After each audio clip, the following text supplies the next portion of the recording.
Cinema dialogue போன்று தீய சக்தி தூய சக்தி என்று பேசும் விஜய்க்கு மக்கள் சக்தி பற்றி தெரியாது என அமைச்சர் ரகுபதி விமர்சித்துள்ளார்.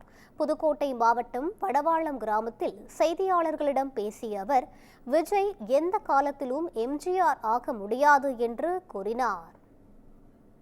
நாங்கள் தீய சக்தி இல்லை, தூய சக்தி இதை பற்றியெல்லாம் கவலைப்பட மாட்டோம்.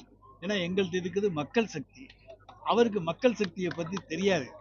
சினிமா வசனத்தில் தீய சக்தி தூய சக்தி என்று பேசியிருக்கிறார். நாங்கள் மக்கள் சக்தியை நம்புகின்றவர்கள்.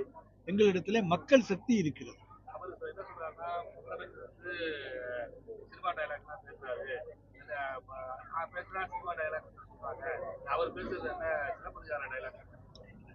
அவருக்கு சிலப்பதிகாரம் தெரியாது, ஒன்றும் தெரியாது. எழுதி கொடுத்ததை வாசிக்க மட்டும்தான் அவருக்கு தெரியும். யார் எழுதி கொடுத்தாங்களோ அவங்கள்ட்ட இந்த கேள்விகளை நாம் கேட்போம். அவர் பகுத்தறிவு தந்தை பெரியாரை ஏற்றுக்கொண்டிருக்கிறேன் என்று சொல்லுகிற பொழுது திராவிடத்தை ஏற்றுக்கொண்டிருக்கிறார் என்றுதான் அர்த்தமாகின்றது. ஆனால் அதை வேணா இன்றைக்கு மறைமுகமாக பாரதிய ஜனதாவினுடைய சீட்டியமாக இருக்கிற காரணத்தால் அவர் மறைக்கலாம்.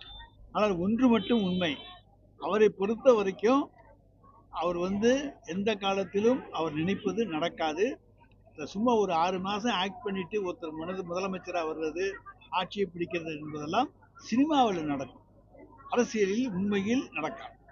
எம்ஜிஆரையும் இவரையும் ஒப்பிடவே முடியாது. அதனால விஜய் ஒரு காலத்திலும் எம்ஜிஆராக ஆக முடியாது சார். அவர் சினிமா பாணியில் தான் பேசிட்டு இருக்காரு. அவர் இப்போ ஒரு சினிமாவில் ஸ்டெண்ட் போட போவால 100 பேரை அடிப்பார். அதை போலதான் இன்றைக்கு தரம் தாழ்ந்து பேசிக்கிட்டு இருக்காரே தவிர நாங்கள் யாரும் தரம் தாழ்ந்து பேசுகின்றவர்கள்.